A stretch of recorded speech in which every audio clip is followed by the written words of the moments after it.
Hello guys, welcome back to Trading for Beginners, and in this video I am going to talk about how can you get wallet address for your Bitget wallet. So without any further ado, let's dive right into this exciting video.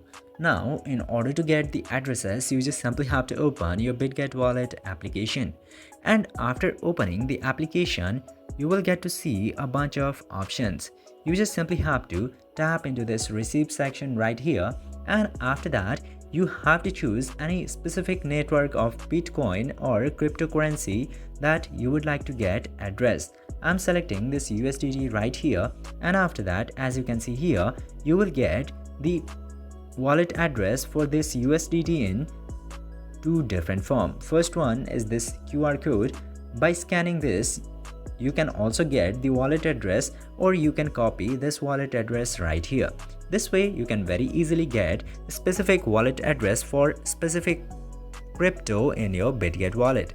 I hope this video was informative for you. If yes, don't forget to like, share and subscribe to the channel to never miss another update. Thank you for watching this video.